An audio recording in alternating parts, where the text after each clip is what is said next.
Bertakwalah kalian kepada Rabb kalian yang telah menciptakan kalian dari satu diri, dan darinya Allah menciptakan pasangannya, dan daripada keduanya Allah memperkembangbiakan laki-laki dan perempuan yang banyak. Dan bertakwalah kepada Allah yang dengan namanya kamu saling berbuat baik, dan peliharalah hubungan silaturahim. Sesungguhnya Allah selalu menjaga dan selalu mengawasi kalian. Nah, teman-teman, di ayat ini Allah Subhanahu wa taala menyampaikan kepada kita tentang bahwa pernikahan itu adalah takdir Allah Subhanahu wa taala. Jadi punya pasangan itu takdir Allah sendiri yang telah menjadikan sunnatullah atau hukum alam bahwa segala sesuatu itu diciptakan azwajan, berpasangan.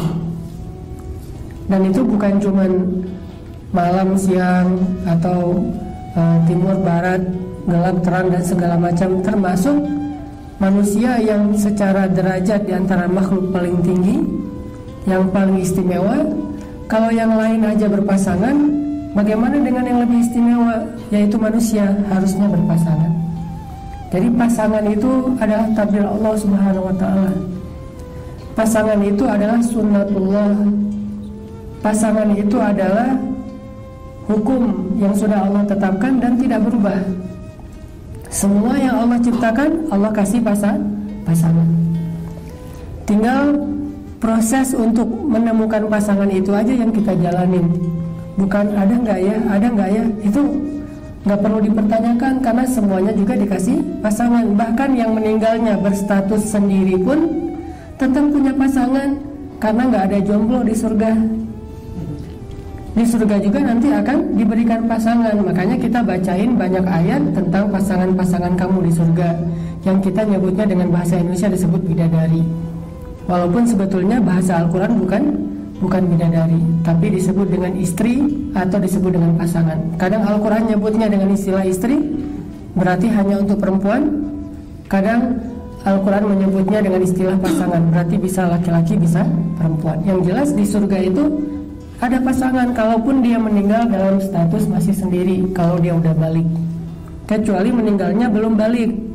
Belum balik itu berarti belum mukallaf. Kalau belum mukallaf tidak berlaku hukum-hukum syariat, tapi berlaku rahmat Allah. Kalau hukum syariat belum berlaku, kayak misalnya tidak ada kewajiban, tidak ada tanggungan, tidak ada pahala, tidak ada dosa, namanya juga belum balik, belum mukallaf.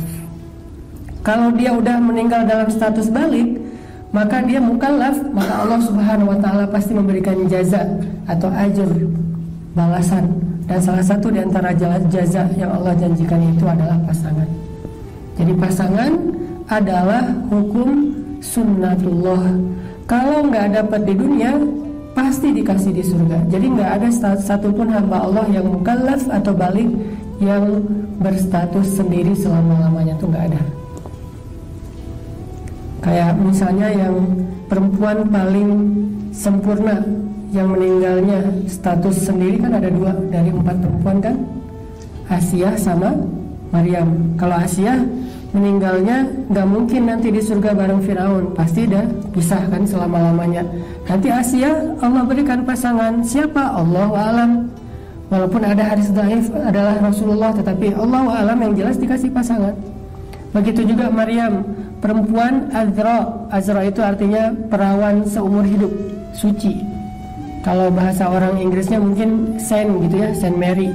Bahasa Arabnya Maryam al-Azra, Maryam suci. Dia tidak disentuh oleh laki-laki, bahkan yang sah sekalipun.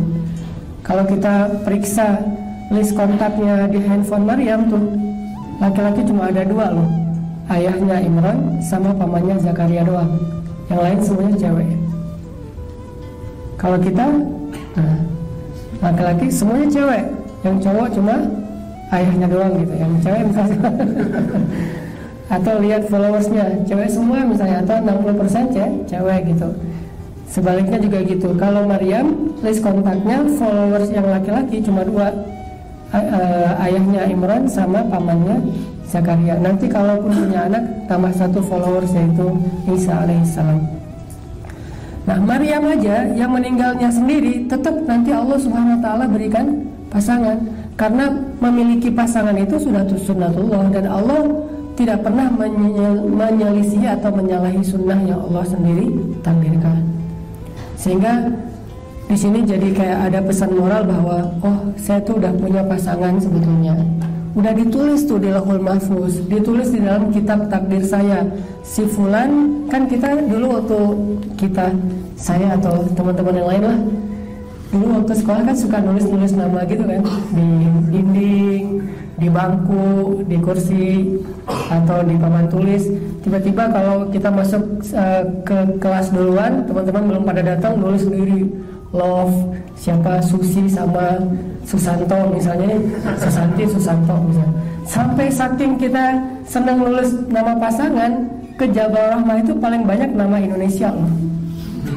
Nama paling banyak saya periksa di Jabal Rahmah pasti Budi, Anto, pokoknya nama-nama Indonesia tuh. Jarang ada namanya Muhammad atau Yusuf, itu jarang. Orang Arab nggak suka nulis di situ. Kalau kita banyak tuh pas naik ke Jabal Rahmah namanya Indonesia semua. Kita lebih suka menulis nama kita di Jabal Rahmah. Kalau orang Arab lebih suka menulis namanya di kartu undangan.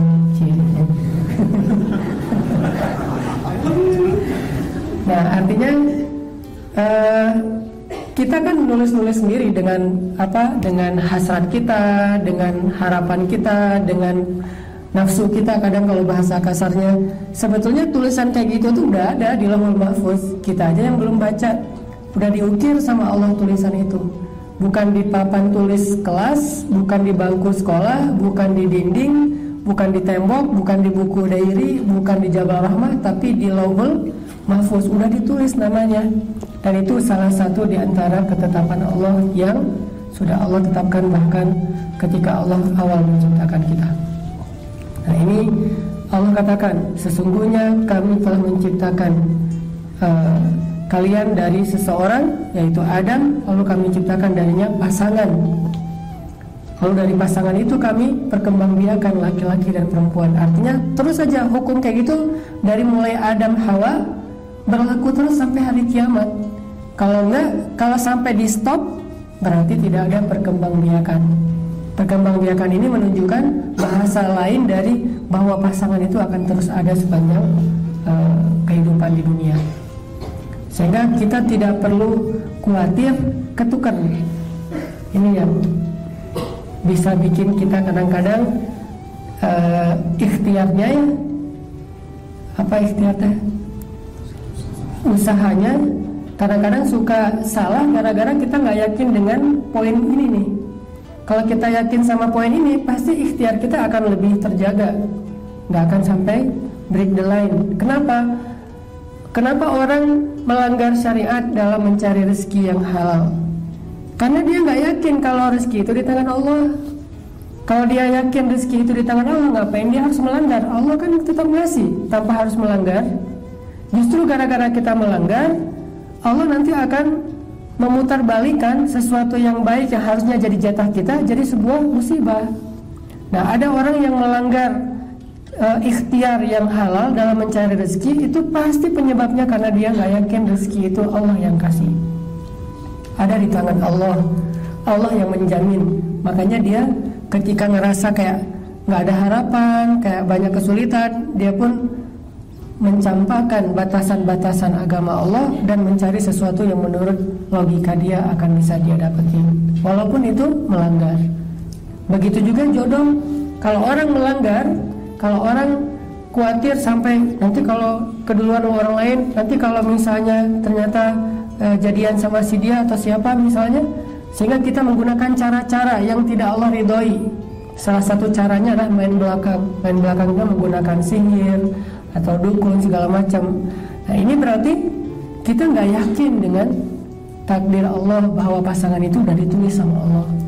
Kalau waktu kecil dulu suka kayak ngitung-ngitung gitu, nama dia hurufnya berapa, terus nama kita kalau nggak nyambung dipaksa-paksain, ujung-ujungnya nyambung aja pokoknya gimana caranya.